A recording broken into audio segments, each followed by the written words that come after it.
construction technology and management. We are seeing in the third unit about the construction equipments. What are the earth moving equipments we already saw, and what are the trucks and what are the handling equipments we saw, what are the rear dump trucks, what are the bottom dump trucks, what are the side dump trucks we saw. Today we will see about the capacity of the trucks and we will see about the calculation of the truck production. So the capacity of the trucks we will be deciding by three methods. One is gravimetric method, the next one is truck volume, the third one is heap volume. Gravimetric method, the load it will carry expressed as a weight, gravimetric weight, right? Gravitational force, now that weight we will be considered. Truck volume, the volumetric amount it will carry if the load is water level in the body. So if the water level is there in the truck, means how much it will be. It won't be heaped, it won't be down, it will be flat almost. So that is the volume that will be taken is the truck volume. That is, if the load of water level in the body they will be considered. Third one, heaped volume, the volumetric amount it will carry if the load is heaped to 2:1 or 3:1 slope in the body. Okay. So this is a truck capacity. Whether it can be taken like this or it will be taken as a heaped one or a stuck one, or what is the capacity of the truck it will be considered. So gravimetric truck is compressed by the load, expressed by the load which it will carry expressed in tons. Mostly in the door of the vehicles, trucks or in the side of the trucks there will be given, right? If for example if it is given 12-14 means 12 gives you the tons, how much tons it can carry, and 14 means 140 horsepower of the vehicles. Okay. So the next one, truck capacity of the truck is the volume of material which it will haul when it is filled level to the top of the sides of the body. The whole thing, how much it is filled flat, that we will take it to the truck. Heaped capacity is the volume of material which it will haul when the load is heaped above the sides. Above the sides, if the bar is heaped like this, we go in for, right? It is heaped above the sides. If it is along the sides, we go for the struck materials. That is, it is filled to the level of the body of the sides. Okay. So that is in manufacturing specifications we can take, this is the struck I told you now.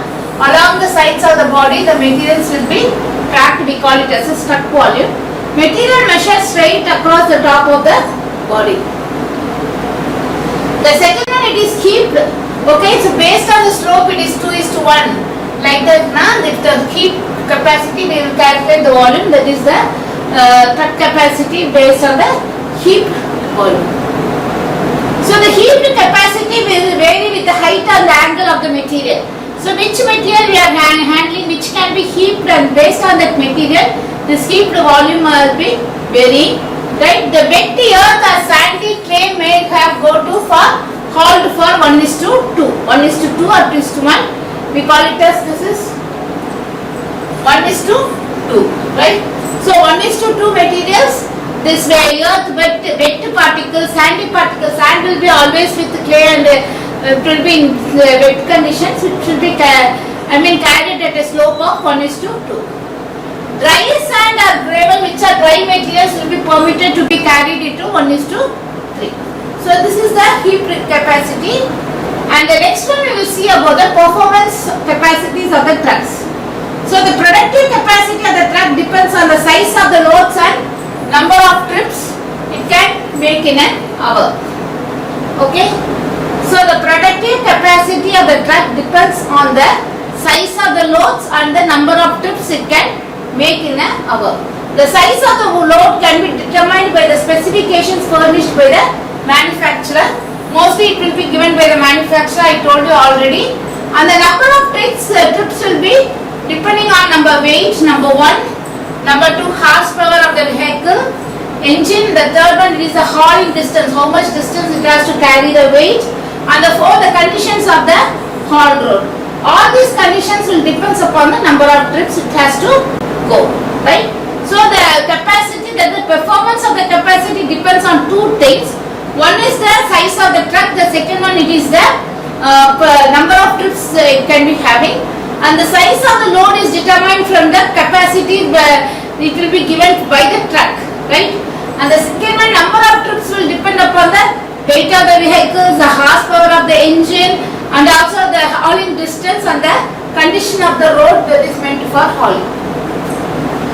So these are the, based on this, these are the factors that will affect the production rate and the cost of the handling. Advantage of using small trucks over large trucks, disadvantages of using small trucks over large trucks, advantages of using large trucks over small trucks, and disadvantages of using large trucks over the small trucks. So this is the first one we see about the advantage of using small trucks over large trucks. Maneuvering flexibility, which can be an advantage to restricted work site. So wherever this large trucks cannot go and reach the sites, it can be reached by the help of the small trucks. And speed, first is maneuvering flexibility, the second one it is speed can be achieved because larger trucks have more weight and it has to go slowly it has to go, but small trucks will have weight is less and also the hauling speed will be very high, so the hauling speed and the return speed will be very high. Production little impact if one trucks break down, so even if there is n number of trucks are used, so if there is one truck breakdown, the production can be maintained, it cannot bring down. And balance of the fleet easy to match number of trucks are excavation production. So the second one is the disadvantages of small trucks. More number trucks increases operational danger in the pit. So wherever that is going to take the pit, it is going to that operation danger will be much more along the haul road and also in the dumping position. More drivers are required, so more need of money is there. Loading implement small target for the excavator bucket.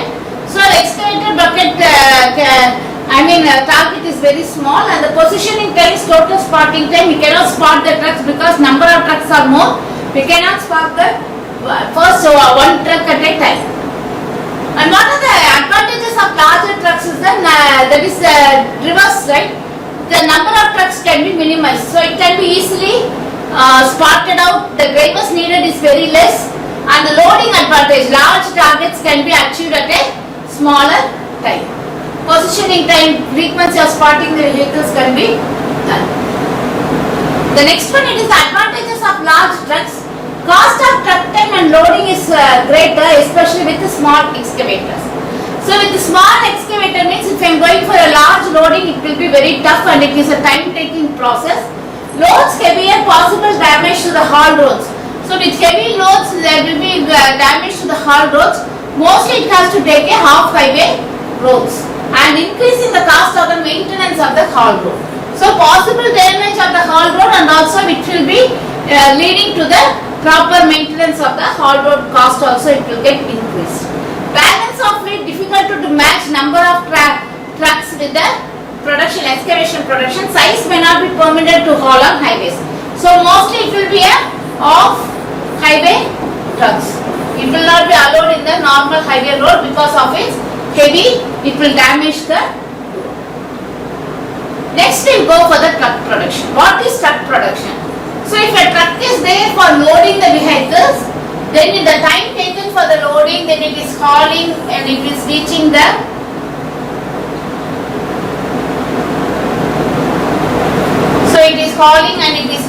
dumping site where it unload the materials. Again it is taken and it is going in for the return part with the to the loading portion. This we call it as the truck production. How much truck can go based on which conditions, how much truck is needed for how much materials, everything that we can calculate with the help of the truck production.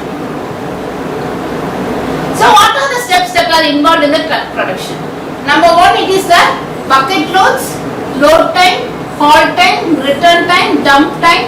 Truck cycle time is the summation of all these things. Then we will go for number of trucks required, efficiency and the production of trucks. The first one, bucket loads. So number of how much bucket load is needed to load a truck. That depends upon the truck capacity divided by the bucket capacity. One bucket capacity and one truck capacity, we can know how much capacity is needed to fill the truck. and this should be an integer. It should be a whole number, an integer number. I can't go for 7.3 or 7.8. If this both the cases I have to go for 8. I cannot go for the fractional numbers.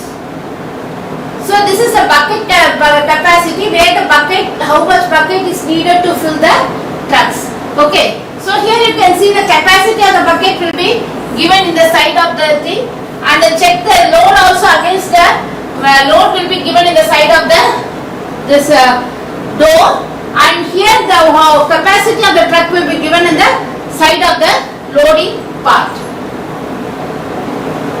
So check the weight against gravimetric capacity of the haul road. For example, maximum gross weight is 1,50,000. Operating at empty weight is 68,000 kgs. Therefore, the maximum load, let us minus all these things and we will get the 81.1 kg. That is 81.1 tons it can carry. Check load weight against gravimetric load. Mostly it will be given in the truck door, as I told you already. It is 12. 4 means 12 is the tons and 14 is the 140 horsepower of the engine. The step 2 is the load time. Load time is the excavator or loader cycle time into number of buckets. Now, number of buckets already we have seen in the first step, into how much time it is taking for the excavator to excavate and load the vehicles. Okay, so this is the time, that is how much time it is taking to load the vehicles, and divided into multiplied by the number of buckets, you will get the load time. The next one, hauling time. Hauling time depends upon the distance to which it has to haul. So the hauling distance divided by the speed of the engine, haul speed of the truck, we get the haul time. And the next one, it is the, this is the hauling distance, and this is the speed of the thing. The haul distance divided by the speed of the vehicles will give you the haul time. The next one, it is the return time. Return time is nothing but the return distance divided by the haul speed. So haul speed, the speed of the engine, that is the haul speed, and the return distance, as we have already told that the return distance, if it is with another road, now we have different return distance. But if you are going to follow the same road now, we have the same distance as that of the hauling distance. But haul time differs, haul speed differs based on the engine, whether it is with the truck, with load and without load. So the speed also will be different, this distance will also be different, so return time will be different. So the next one it is the dump time. Dump time is that time taken for the this unloading the materials, dumping the materials, we call it as the dump time. So the dump time, the tires of hauling units, project specific factors are the two factors that is responsible. The tires of the hauling unit means there are two types. One is rear dump, means if it is rear dump, then I have to say that the rear dumps must spotted before dumping. Total dump time may exceed 2 minutes. For dumping the rear time, it will exceed more than 2 minutes. But if I am going for the bottom dump, on the way itself I can dump the materials on the site. So this is one difference. The next one we saw is the project specific factors. So in the project specific factors, we have to find out whether the road is smooth enough for the truck to come and go, right? If that is not smooth enough, then it will take more time, it will be damaging, and the truck will take more time to dump the materials and other things. And the second one is whether the area is crowded with the support equipment. So either any other support material equipment is needed and it is crowded, then the dumping of material has to be carefully done and it will take time. The third one, whether the whole path is having this graders, rollers, water truck, blocking the way and also hindering the way, taking time for this, all these things will, affects the dump time. So dump time is different for different trucks and also different for different cycles.